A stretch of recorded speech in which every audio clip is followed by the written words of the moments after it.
Buenos días, buenas tardes, bienvenidos al primer episodio de nuestro podcast del 2026 de Web Latam. Gerardo, bienvenido. Hola Ale, mucho gusto. Qué gran placer estar aquí nuevamente en este nuevo año contigo y con las personas que nos van a estar acompañando. Claro que sí. Y Francesco, bienvenido. Hola Alejandra, hola Gerardo, un gusto estar con ustedes y muchas gracias por la invitación. No, gracias a ti por aceptar. Francesco es Francesco Carela, es el apellido, es especialista principal en migración laboral y empleo juvenil de la Organización Internacional del Trabajo. Francesco es licenciado en Ciencias Políticas y Sociales y licenciado en Derecho por la Universidad de Londres y cuenta con una maestría en Política y Administración Pública del Colegio de Europa de Brujas. Ay, qué bien haber estudiado en Brujas, qué maravilla, muy mágico. Francesco se desempeña, como les contaba, como especialista principal en migración laboral y empleo juvenil en la oficina de la OIT en América Latina, específicamente esa que queda en Perú, desde junio del 2020 y anteriormente trabajó otros temas de migración desde otros frentes de la OIT para América Central, en México, Cuba, Haití, República Dominicana, entre otros. Para nosotros es muy importante la trayectoria de Francisco, es muy interesante porque ha trabajado también en otras agencias del sistema de Naciones Unidas, como ACNUR, como la Organización Internacional para las Migraciones, como el Programa de Naciones Unidas para el Desarrollo, conocido como el PNUD. Entonces, tu trayectoria es interesante para nosotros esta vez, un invitado con un perfil diferente, porque generalmente tenemos perfiles más empresariales y eso. Este es un perfil de la banca multilateral, de los organismos multilaterales, entonces nos viene bastante bien. Francesco, muchas gracias por aceptar nuestra invitación a esta entrevista y le voy a dar la palabra a Gerardo para que iniciemos. Muchísimas gracias Ale, Francesco, nuevamente bienvenido y la verdad es que puedo adelantar que va a ser una plática muy enriquecedora porque vamos a tocar temas o vamos a tener la posibilidad de que Francesco nos comparta temas del empleo a nivel Latinoamérica, que pues para empezar el año creo que es un gran tema. Y Francesco, para iniciar con la plática, ¿podrías contarnos brevemente cuál es tu rol actual en la OIT y cuáles han sido las principales responsabilidades que has tenido en tema de migración laboral y empleo juvenil en América Latina y en el Caribe? Sí, claro que sí. Bueno, como decía Alejandra, trabajo en la oficina regional de la OIT para América Latina y el Caribe y formo parte del equipo de trabajo decente, lo llamamos, que es un equipo de especialistas técnicos en varias áreas temáticas. ¿Sí? Trabajamos todos bajo la orientación de la dirección regional de la OIT sobre varios temas del mundo del trabajo. En mi caso específico, estos temas son la migración laboral y el empleo juvenil. Trabajamos con y para los constituyentes de la OIT, que como saben son los gobiernos, las organizaciones de empleadores y las organizaciones de trabajadores, y la idea es brindarles asistencia técnica, orientaciones para políticas públicas, fortalecimiento de capacidades, ¿no? Para darles algunos ejemplos concretos de trabajo que hemos venido realizando en los últimos meses o años, eh, el apoyo que hemos brindado, que estamos brindando al Perú para establecer mecanismos de migración laboral desde el Perú hacia otros países, mecanismos que incluyan la contratación equitativa, desde luego, apoyo a CARICOM, la organización de los estados caribeños, para el establecimiento de una estrategia regional de migración laboral, apoyo al gobierno de Colombia para la integración socioeconómica de personas migrantes, Uh a -huh. República Dominicana para un sistema de formación profesional que sea inclusivo, inclusivo de las personas jóvenes, mujeres, personas Uh -huh. migrantes, o a los otros constituyentes como los interlocutores sociales, ¿no? Entonces, por ejemplo, pienso bueno, en el caso de México, algunos países de Centroamérica, apoyo a empleadores de sectores específicos, como puede ser el sector agrícola, por ejemplo, para desarrollar códigos de conducta o listas de chequeo, checklists, para el cumplimiento de derechos laborales o de los principios y directrices para la contratación equitativa. Y también apoyo a organizaciones sindicales, por ejemplo, para el establecimiento de centros de recursos para trabajadores migrantes. Ok, un abanico complejo de muchas posibilidades.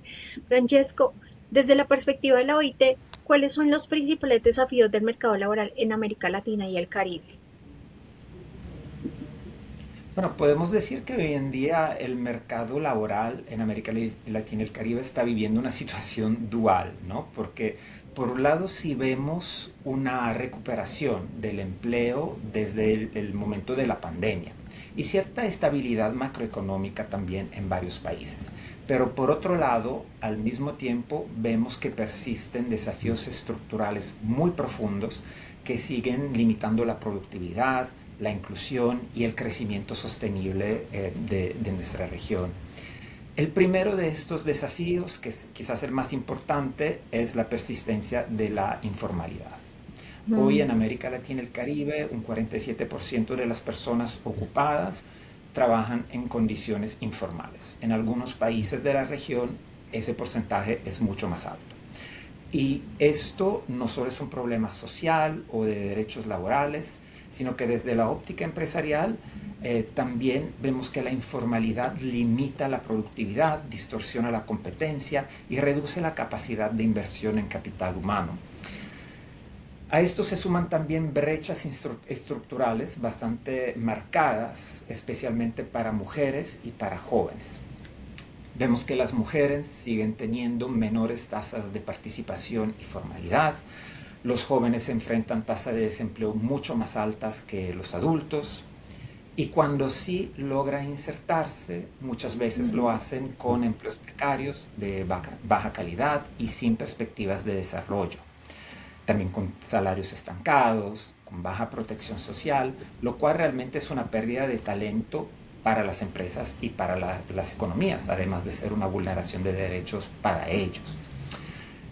Además, todos estamos viendo cómo los mercados laborales atraviesan unas transformaciones aceleradas, la digitalización, las nuevas formas de trabajo, la transición ecológica, transición demográfica.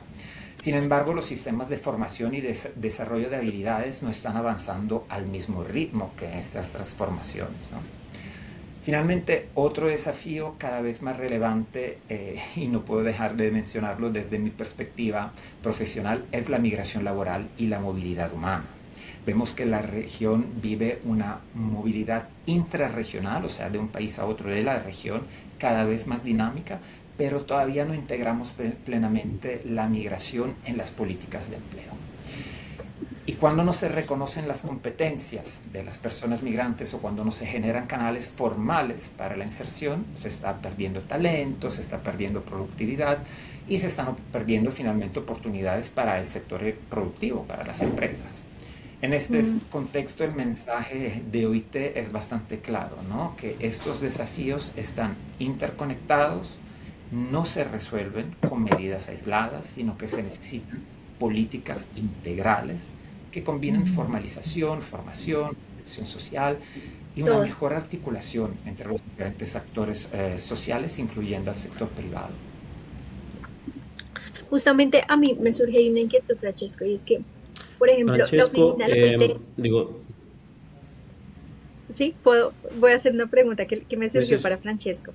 Eh, la oficina de la OIT que justamente está en Perú, y Perú es uno de los países con los mayores índices de informalidad laboral en América Latina. ¿Sí? Las tasas de informalidad son muy altas, han pasado por una serie de cambios políticos bastante pues importantes. No sé cuántos ministros de trabajo han tenido en los últimos años, pero ha sido una cantidad que ha superado creo que los 10. Entonces, uno piensa es, ¿qué puede hacer la OIT, el sector privado, conjuntamente para mejorar esto? Porque finalmente los hacedores de política pública son los gobiernos.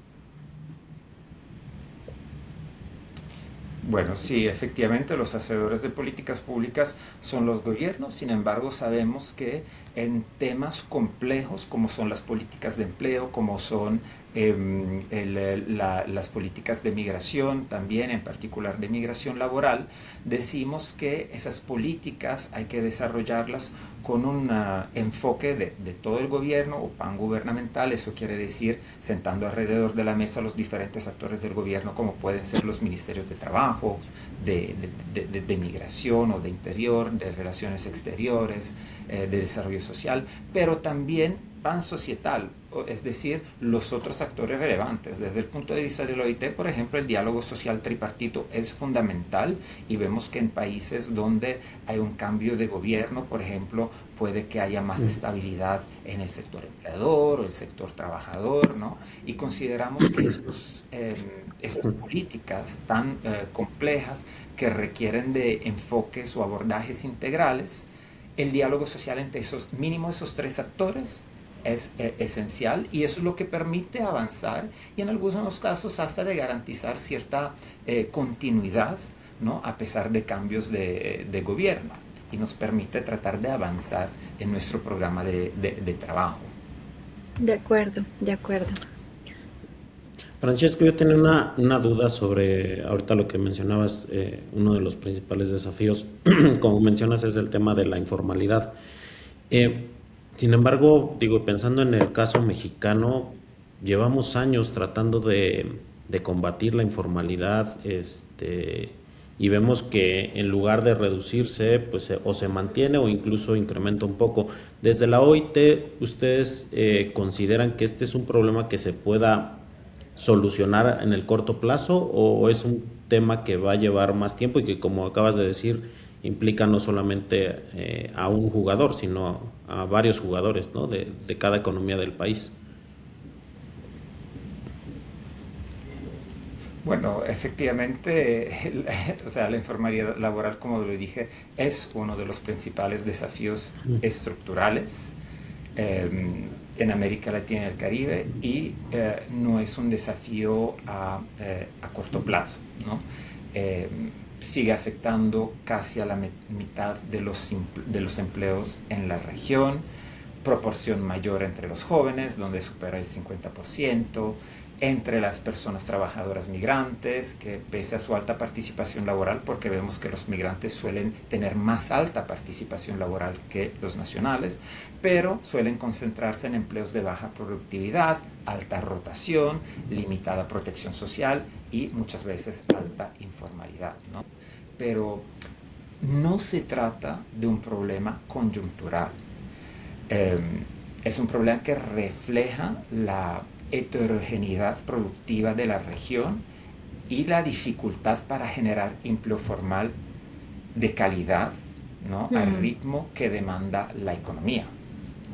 En el caso de jóvenes inmigrantes, además, estas brechas se pueden profundizar debido a trayectorias laborales inestables, déficits de competencias demandadas por el mercado y barreras institucionales para acceder plenamente a los derechos laborales, ¿no? Que es algo que en el caso de la migración vemos mucho. Claro. Sí, justamente en la migración. Si gustan de un poco de la... Después podré hablarle también, si gusta, más si gustan de un poco de la estrategia que tiene la OIT, ¿no? Frente a la informalidad. Por favor, si nos puedes compartir eso, porque mi siguiente pregunta era en tema de la migración en México, y no sé si pase en todos los países, que supongo que sí. Las personas que vienen migrantes se enfrentan no solamente al problema de que hay trabajos precarios, sino un tema que supongo yo es mucho más pues gubernamental, el conflicto para obtener los papeles que le permitan entrar al mercado formal laboral, ¿no? No sé si en otros países sea similar o es un caso específico aquí en México que encontramos con muchas trabas para poder contratar a una persona migrante. Sí, claro que sí. Yo creo que, o sea, está claro que en la región estamos viendo un aumento sostenido de la movilidad humana, incluyendo intrarregional, ¿no? Antes eran personas de América Latina, mucho que iban hacia Estados Unidos, Europa, Canadá. Ahora sigue habiendo eso, pero al mismo tiempo hay movilidad entre países de la región, y vemos que independientemente de las razones por las cuales las personas se mueven, pueden ser por falta de oportunidades económicas, búsqueda de empleo, inseguridad, hay muchas, ¿sí? Pero independientemente de la razón, esta movilidad tiene impactos claros y diferenciados en los mercados de trabajo, ¿sí? O sea, vemos que en tan solo 15 años, de 2010 a 2025, la migración en la región se duplicó. prácticamente, pasando de unos 8 millones de personas a unos más de 16 millones de personas, ¿sí? Entonces, si bien vemos que en muchos países la migración está ampliando la oferta laboral, ayudando a cubrir vacantes en sectores claves, ¿no? Vemos que en países desde Costa Rica, República Dominicana, Chile y muchos más, los migrantes están ocupando puestos en servicios, agricultura, construcción, comercio, cuidados, que son sectores donde los empleadores muchas veces enfrentan dificultades para encontrar una mano de obra suficiente. Y desde la óptica del sector privado esto es clave, porque la migración está ayudando a sostener la actividad económica y la continuidad productiva. Pero, como bien decías, Gerardo, este impacto positivo no es automático. Un elemento central que identificamos desde la OIT es que muchas personas migrantes se insertan en condiciones de informalidad, y muchas veces no por falta de habilidades, sino por barreras institucionales, ¿no? La primera, efectivamente, es la dificultad para regularizar su estatus. Su estatus migratorio. Otro es... ¿Perdón? Que la primera dificultad es cómo regularizar su estatus migratorio, que además son diferentes en cada país. Entonces, por ejemplo, en Colombia es el permiso especial de permanencia, en otros países tiene otra connotación, las tramitologías son diferentes en cada país. Entonces, esa es una barrera que claramente ya los incorpora en la informalidad porque no les permite acceder a un permiso especial. Sí, así es. Digamos que ahí la barrera es por lo menos doble. Por un lado, es una falta de canales para migrar de manera regular, ¿sí? Para acceder a oportunidades de empleo en otro país, todavía estando en su país de origen, ¿sí? También. Porque si las personas tuvieran canales regulares de migración, no se atreverían o no se lanzarían en las manos a veces de coyotes o de intermediadores, digamos, irregulares, informales, y aprovecharían esos canales para la migración regular. En el caso de personas que ya se encuentran en el país de destino, y bien mencionabas, Alejandra, el caso, por ejemplo, de muchos migrantes venezolanos en Colombia, en Perú, en Ecuador, en Chile, en Brasil, o centroamericanos, hasta haitianos, ¿no? En el caso de México, Gerardo, en muchos casos poco acceso a un estatus migratorio regular que les permita luego tener acceso al mercado de trabajo formal. Formal. Sí. Otra barrera institucional también es el no reconocimiento de competencias o de títulos, ¿no? Porque vemos en la región que hay pues enseñantes, médicos, arquitectos, ingenieros que están empleados muy por debajo de su nivel de cualificación profesional o de competencia laboral.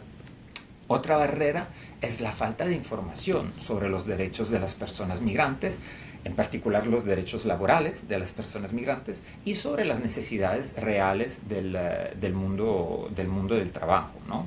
Por eso en OIT decimos que es tan importante una buena gobernanza de la migración laboral que esté estrechamente vinculada con las políticas de empleo y con el sector privado, ¿no? Y consideramos que sería una ventaja para todos, para los gobiernos, para los trabajadores migrantes y nacionales, para el sector privado, las empresas, ¿sí? Y realmente vemos que donde los países que van hacia una mejor gobernanza de la migración laboral, nos damos cuenta que el impacto de la migración en el mercado de trabajo depende mucho más de la calidad de las políticas públicas y de las prácticas empresariales y sindicales que del número de migrantes. De migrantes. Realmente, hablando de mejor gestión de la migración laboral, la OIT en el año 2023 estuvo construyendo con sus constituyentes tripartitos de América Latina y el Caribe, una estrategia regional de migración laboral y movilidad humana a 2030, que fue validada por los gobiernos, empleadores y trabajadores de manera tripartita y sobre la cual ahora estamos trabajando, ¿no? Incluye todas estas aristas. Creo que es un documento bastante interesante. por si quieren leer más al respecto. Claro que sí. Claro. Oye, Francesco, Francesco, y dale, dale, Gerardo, dale. Creo que tenemos muchas preguntas, dale. rápido, nada más. Eh, ¿Sabes tú si este tema de la migración y de la falta de oportunidades en empleos formales se da más aquí en Latinoamérica o en algunos otros lugares del globo, del mundo, está pasando esto mismo en alguna otra región? Sí, está pasando en muchas regiones del mundo. La informalidad es muy presente, por ejemplo, en el continente africano. El empleo juvenil es ahora mismo un desafío muy grande para muchos países del mundo, no solo de renta media o de renta baja, sino también en varios países europeos. Vemos que países, por ejemplo, del sur de Europa tienen tasas de desempleo juvenil extremadamente altas, ¿no? Así que hoy nos Altas. estamos enfocando en América Latina y el Caribe, sin embargo, son desafíos que también viven otras partes del mundo, ¿sí? Francesco, y justamente, pues como hemos hablado de todos los retos regionales que hay, los temas de informalidad, ¿cuáles considera la OIT que son como las estrategias más efectivas para avanzar hacia esa formalización, especialmente con trabajadores migrantes y con jóvenes, que son los que van a incorporarse en el mercado laboral? ¿Cuáles creen ustedes que son esas claves Sí. para poder lograr esa transición? Sí, un poco como veníamos conversando antes con Gerardo, la premisa de OIT es muy clara y es que la informalidad no se reduce con una sola política, ¿no? Es necesario un enfoque integral o un abordaje integral, coherente con el trabajo decente y adaptado a la diversidad productiva y territorial de América Latina y el Caribe.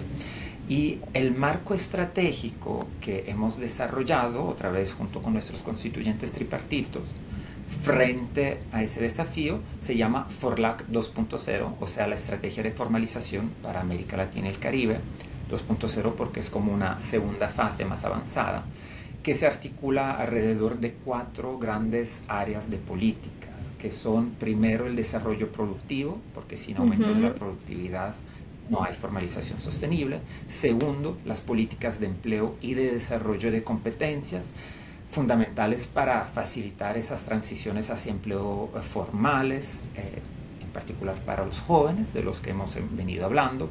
Tercero, la protección social, para ampliar la cobertura, para reducir los incentivos que tienen algunas empresas, ¿no? Sobre todo pequeñas, medianas, a permanecer en la informalidad a veces. Y cuarto, súper importante, los derechos laborales con cumplimiento y con incentivos. Estas cuatro grandes áreas de políticas implican en la práctica unas políticas bien concretas, ¿no? Para los jóvenes, por ejemplo, articular la educación y la formación técnica con las demandas reales de las empresas, certificar sus competencias, facilitar unas primeras experiencias laborales formales, ¿sí? Que vemos que es clave para romper el ciclo de la informalidad temprana, porque en los jóvenes vemos lo que llamamos el efecto cicatriz, que si el primer empleo al que tiene acceso un joven es un empleo informal, se hace muchísimo más difícil que luego esta persona pueda transitar hacia la formalidad, De la ¿no? Así que el formalidad. primer empleo clave, formal clave. En el caso de las personas migrantes, el desafío es algo distinto, pero está igual de claro. O sea, la informalidad no suele responder a falta de capacidades de los trabajadores migrantes en este caso, sino como dije antes, a barreras institucionales, dificultades para regularizar el estatus, falta de canales regulares para migrar, barreras para reconocer títulos, barreras para acceder a la protección social, ¿no? Y mientras persistan estas barreras, se está perdiendo talento, productividad, eficiencia desde la perspectiva de las empresas y por eso la inserción laboral a través del empleo formal debería ser un objetivo específico dentro de las políticas migratorias, ¿no? Y junto a ello deben sumarse incentivos, la simplificación administrativa, mencioné antes el caso de las micro, pequeñas empresas, donde el costo de formalizar en muchos países sigue muy alto. Entonces aquí la OIT cree que la tecnología puede jugar un rol clave para digitalizar registros, pagos, facilitar el acceso a la seguridad social y eso puede reducir los costos y aumentar la transparencia, ¿no? En todo esto realmente sí, FORLAC 2.0 es nuestra estrategia clave con el mensaje central de que los avances limitados en formalización que hemos tenido hasta ahora en la región dependen de fallas institucionales persistentes, ¿no? La débil coordinación entre políticas productivas, laborales, de protección social y migratorias, junto con la baja regularización de la migración laboral, refuerzan la informalidad.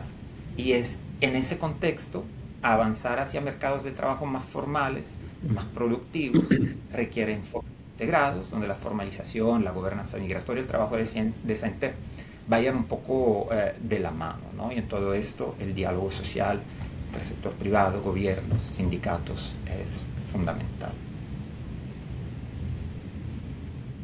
Fíjate qué importante lo que comentas en el empleo juvenil, ¿no? Que es sumamente relevante que su primer empleo sea formal para que evitemos como esa intención de seguirse por el lado informal. Y ante eso supongo que programas como la educación dual que se da en algunas empresas, en algunos países, tiene parte de esa función, ¿no? De mientras estás estudiando vas haciendo prácticas en una empresa para que vayas adquiriendo nuevas habilidades, habilidades que requiere el mercado laboral y de cierta forma pues también te acercas a un empleo formal, ¿no? Desde esta perspectiva que nos comentas, Francesco, ¿qué rol consideras que pueden tomar las agencias de empleo privado para justamente impulsar la formalización laboral y la integración de las personas migrantes al mercado laboral en cada uno de los países de la región? Sí, efectivamente, Gerardo. Creo que las agencias privadas de empleo tienen un rol crítico en cómo funcionan los mercados laborales, no solo como intermediarios, sino también porque son vectores de buenas prácticas, ¿no? De formalización y de inclusión laboral efectiva. Cuando se trata de contratación o reclutamiento, desde la perspectiva de la OIT, el pilar fundamental es la contratación equitativa, ¿no? También se habla del tema en el Pacto Mundial sobre la Migración de las Naciones Unidas, se habla de contratación equitativa y ética, ¿sí? Y desde nuestro punto de vista lo que quiere decir es que las prácticas de reclutamiento, de contratación transparentes, sin cobro de comisiones a las personas trabajadoras, respetuosas de los derechos laborales y humanos, son la base de unos mercados laborales saludables, especialmente cuando hablamos de poblaciones como los jóvenes y las personas migrantes, ¿no? Y si pensamos en algo más concreto, los aportes de las agencias privadas, o sea, realmente hay al menos 2 o 3 dimensiones, ¿no? La primera tiene que ver con el ordenar y profesionalizar, mejor dicho, el acceso al empleo formal. Las agencias trabajan en el punto donde operan, en el punto donde se encuentran la oferta y la demanda de trabajo. Y ellas pueden facilitar unos procesos de contratación equitativos, transparentes y al mismo tiempo mejorar el match, el empate entre las habilidades y las vacantes. Esto es especialmente importante para buscadores de empleo como las personas migrantes, cuyas competencias, como lo dije antes, muchas veces no son reconocidas.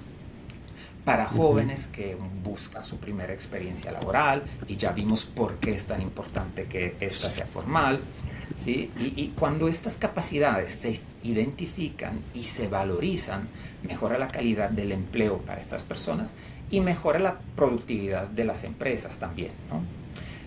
La segunda dimensión creo que tiene que ver más con el rol preventivo frente a prácticas abusivas en la intermediación laboral, ¿no? Y aquí vemos que las agencias como las agencias miembros de WEC, la que trabajan bajo estándares claros de contratación equitativa, pueden actuar un poco como filtro de calidad, digamos, del mercado laboral y reducir los riesgos de explotación, de informalidad, de competencia desleal en el mercado laboral.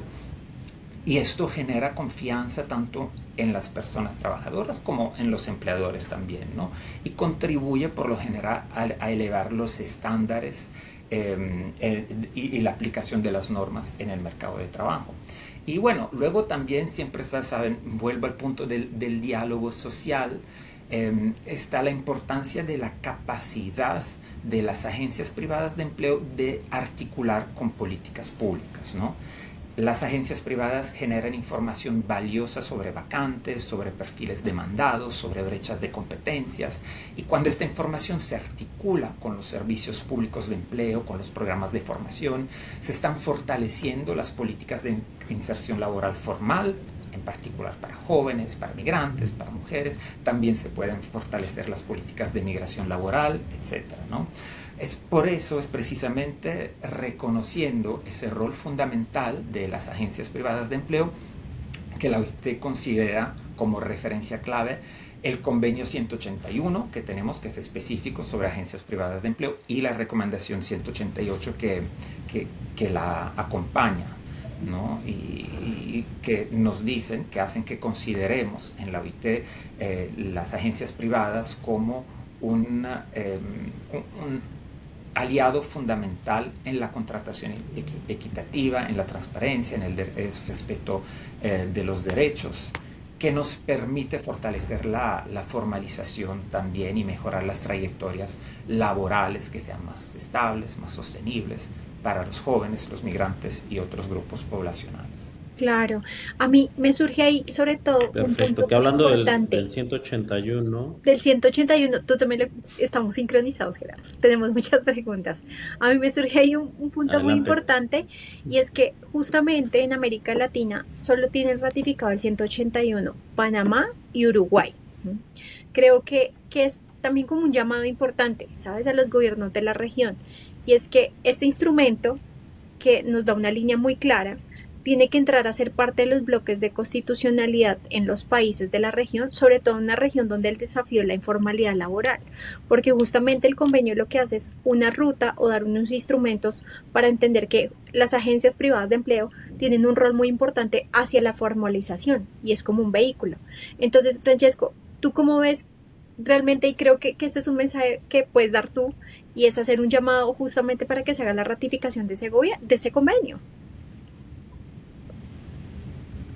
Bueno, es un convenio desde la OIT, y desde luego que los que trabajamos en la oficina nos encantaría ver que esté ratificado, ¿no? Pero eso debería ser, no porque lo diga la oficina de la OIT, sino como fruto de un diálogo social, nacional, sin duda alguna, tal vez puede ser regional también, y a nivel de los gobiernos, ¿no? El poder legislativo, el poder ejecutivo, pero también ahí tiene un rol fundamental los socios sociales, los interlocutores sociales, ¿no? Como los empleadores, sector privado, y ahí incluye en este caso también a las agencias privadas de contratación o de empleo, el sector sindical, el sector de trabajadores, que normalmente juegan un papel muy importante en propiciar o abogar por la ratificación de ese tipo de convenio.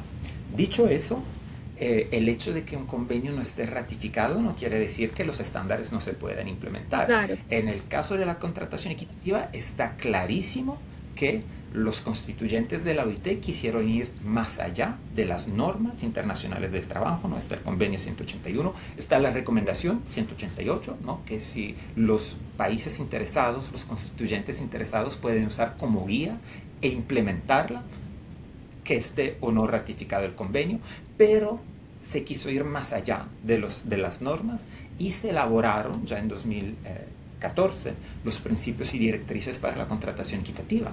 Eso no hace falta ratificarlos y los principios son genéricos para todos los actores. Las directrices son bien específicas para gobiernos, para empleadores, para agencias privadas o reclutadores, de hecho. Y esos están listos, los están aplicando muchos países en la región, independientemente de que hayan ratificado el 181 o no. Así que los instrumentos, las herramientas Están ahí. no faltan. Ujú. Están ahí es que usarlas. Exacto, correcto. Y con mucho gusto desde la OIT estamos disponibles para apoyar, ¿no? En su difusión, implementación, adaptación, etcétera.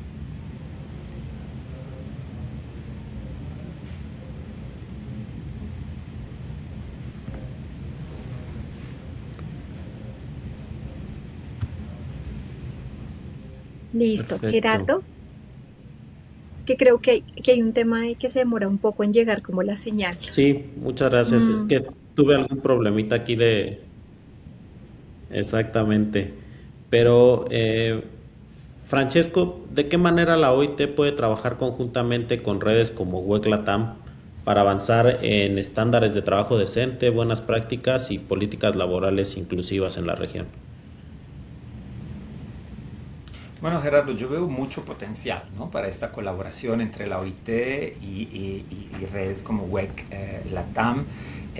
Un potencial que puede hasta transformar los mercados laborales de la región a través de la promoción de estándares de trabajo decente, la práctica de la contratación equitativa. Como acabo de decir, un poco siguiendo en ese razonamiento, un punto de encuentro inmediato podría ser la co-creación de marcos sectoriales y herramientas operativas basados en las normas internacionales o en las guías globales, ¿no? Les mencioné que la OIT aporta principios, guías, normas, como los que sustentan la iniciativa para la contratación equitativa. Y WEC Latam podría ayudar tal vez a traducir esos estándares en modelos de práctica empresarial y formatos de intermediación laboral que funcionen en contextos específicos, ¿no? De algún país de la región, o en el caso de la migración laboral, tal vez de un corredor bilateral, migratorio. Eso me parece una iniciativa concreta. Otra puede tener que ver con la generación conjunta de conocimiento y hasta de capacidades, ¿no? Desarrollando, por ejemplo, guías o manuales para adaptar los principios globales que existen sobre contratación equitativa a realidades locales o a sectores específicos. O diseñar programas de formación para intermediarios del mercado laboral o para empleadores.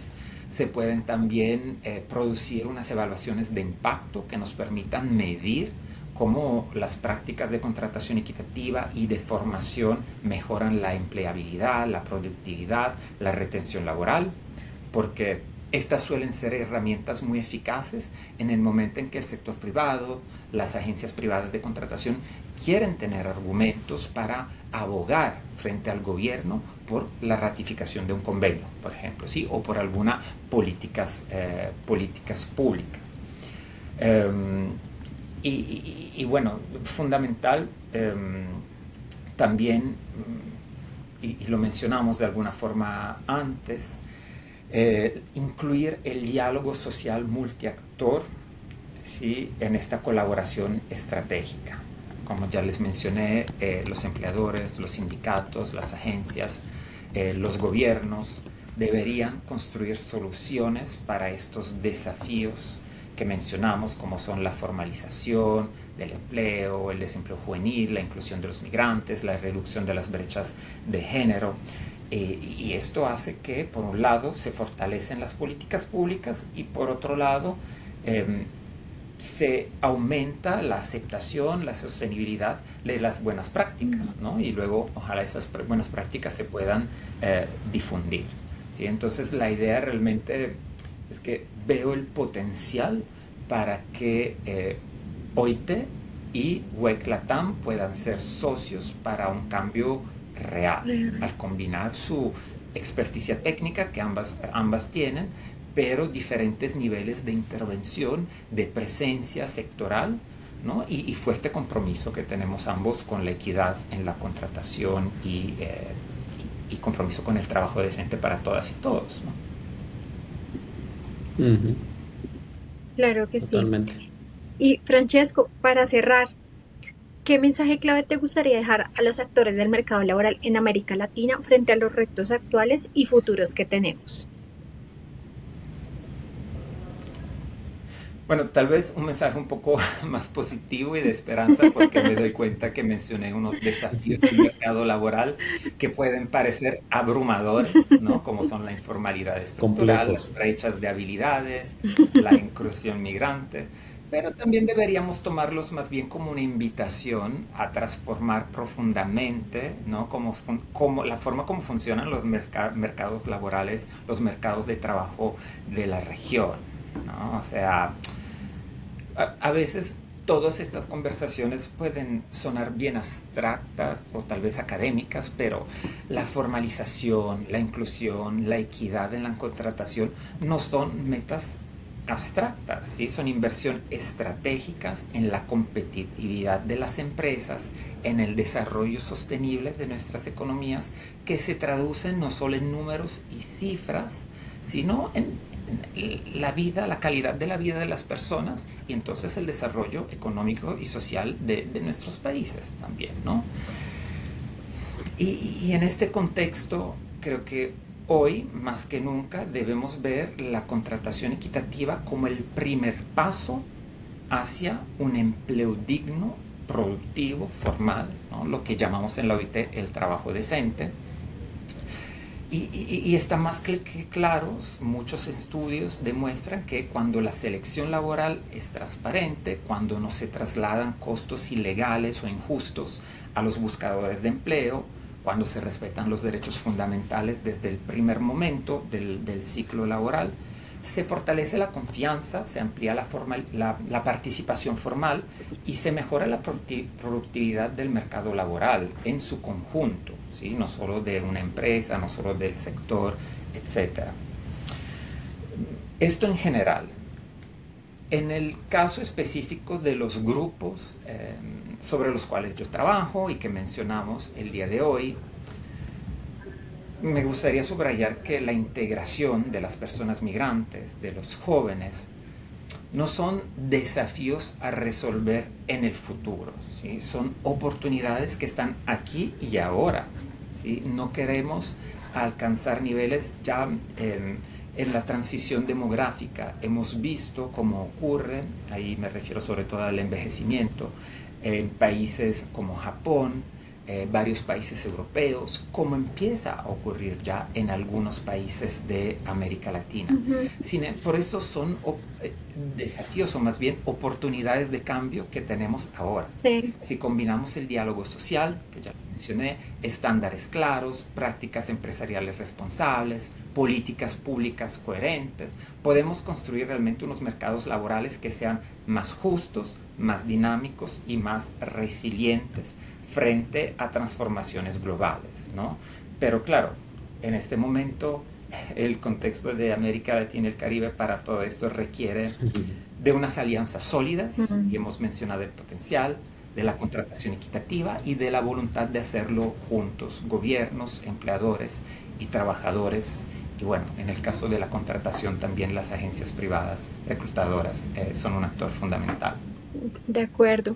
Francesco, muchas gracias de verdad por tu tiempo, por explicarnos todo esto. Creemos Totalmente de también acuerdo. que esas alianzas son claves, que los instrumentos están, pero que hay que aplicarlos y que su aplicación de verdad no solo depende de los gobiernos, sino de todos los actores, ¿sí?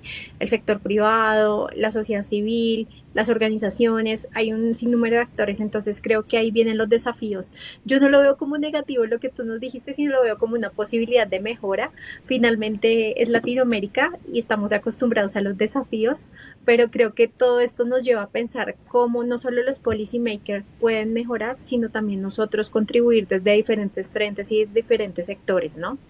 Entonces, veámoslo como oportunidades, porque así somos en Latinoamérica, nos gustan los retos. Entonces, son siempre oportunidades. Muchas gracias de verdad por tu tiempo y por facilitarnos todo este conocimiento. Y nada, esperamos que este podcast tenga tantas visualizaciones como han tenido los demás, que sabemos que va a ser así, porque es un tema muy interesante. No, muchísimas gracias a ustedes. Realmente ha sido un gusto compartir este espacio y esta charla de hoy con ustedes, Alejandra y Gerardo. Gracias a ti, Francesco. Querido Gerardo, muchas gracias Muchas como gracias, siempre. Francisco. Y pues nada, terminamos con nuestro podcast. Síganos por favor en YouTube, ya saben cuáles son nuestras redes. Y nada, nos veremos en una próxima ocasión. Hasta luego. Nos vemos.